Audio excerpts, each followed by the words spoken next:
For those of you who are longtime fans of Playback Commentary, you probably remember the infamous and controversial episode of Playback Commentary where I commentated over DTinaglia's Sons of Garmadon season premiere. For those of you who didn't see that episode of Playback Commentary, I left a very distasteful review of Dan's season premiere. And my reasoning for this was simplistically because DTinaglia is the most popular Ninjago channel on this platform up until Spitbrick showed up. And what it is he has clearly influenced the community for the good and for the bad. And from what I've seen from DTinaglia is he can produce good content, as proven by Father and Son, and as well as with his new season premiere, New Creation.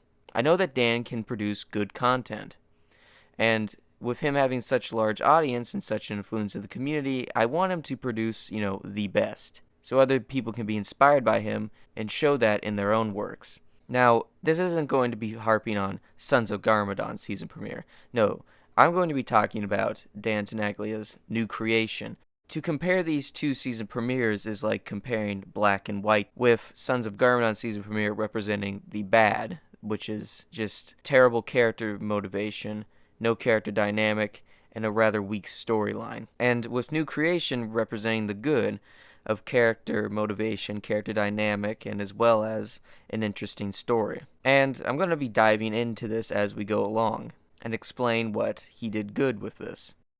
So this opening scene, I rather like this shot. I don't know. We can get into debate about freeze frames all we want, but to be honest, I like it despite it being a freeze frame. I just like it. It feels warm, and that's one thing that this season does make me feel. It makes me feel something, unlike Sons of Garmadon, which was dark and dreary and didn't really inspire any emotions within me. This does.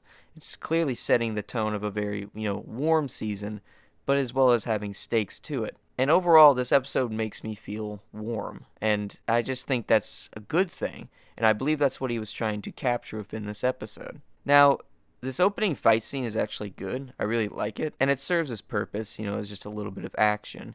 But what it really does is it sets up the character dynamic and motivation of what's going to be probably our two main characters of Jay and Nia. And I rather like this. I think it's good that we see these characters, interacting and talking, and I think it's very fun to see them do this. And the one thing about this opening scene that Sons of Garmadon failed to do for me was it hooked me. I was hooked, especially when Nia just disappears and then we hear her chanting Jay's name. I mean, I think that this was, odd, but it intrigued me. I wanted to keep seeing it.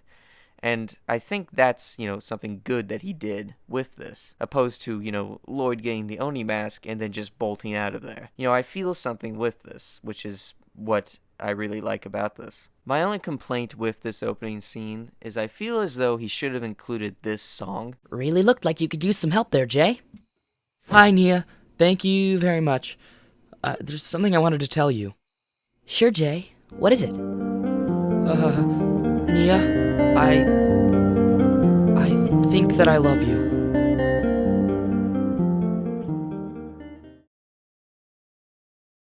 For those of you wondering, yes, that is I'm Blue, a guitar cover. Personally, I think it works because it represents Jay being obviously the main character and he's blue because he wears blue, and how he, feels throughout the rest of the episode. Blue. He's sad. And I don't know. I think it works. I think it's nice. I think it fits his tone. Anyways, the next scene has sparked some discussion in the comments of where is Lloyd's hook. As far as I know, Dan opposed the idea of giving Lloyd a robotic hand, and I disagreed with him, but I stuck with his ideology. However, it seems to be completely gone without any explanation. I hope he explains it, not make a big deal out of it, but at least explain it. But besides that, I like this interior design. It's not crappily thrown together. He actually put some thought into this. For the rest of the episode, I rather like what he did with Pixel's voice. I have no idea what he did, but it just sounds like Pixel to me.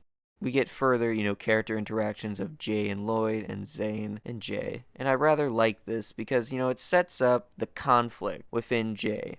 And it isn't a physical conflict at first, it's just an eternal one, which, for all of us as audience members, we can relate to as eternal conflict greater than, an external conflict. We can all relate to Jay missing Nia, because we can relate to us missing a loved one for, an extended period of time, opposed to, say, the loved one getting kidnapped. And I just think that this works better. He's setting up eternal conflicts and external conflicts. And to be absolutely honest, I'm more invested in the eternal conflicts. Not that a season needs to have complete eternal conflicts, because it would get boring after a certain point. But the eternal conflicts and the external conflicts need to balance out and need to be both entertaining as well as thought-provoking and, hook us. And I think he's done this well. The last thing would probably be the new villain. I can't pronounce his name. Dan's probably already said it, but, I just can't remember it. I think it's going to be interesting to see who this villain is, and I hope he isn't, just a reskin of Garmadon, wanting to recreate the world in his image, so to speak. I do hope that he has his own, different, ideologies and his own desire to do what he's doing. So I would say overall for this season premiere of New Creation, I would say that I was really hooked on this. I'm very interested in where this story is going. I'm really loving these character interactions and character dynamics, as well as the eternal conflict set up. And it's making me also ask questions as to, will we see the new Kai show up? To what extent will Nia play a role in this, as well as the other ninja, as well as, where is Cole, because they never address that. I personally think that this is going to be a very good season from the start, and I really hope that DTinaglia can make a very great Ninjago season from this. And he has clearly proven how he has improved from his Sons of Garmadon season finale. Despite there not being any new episodes out now, I would predict that this is going to be a very good season.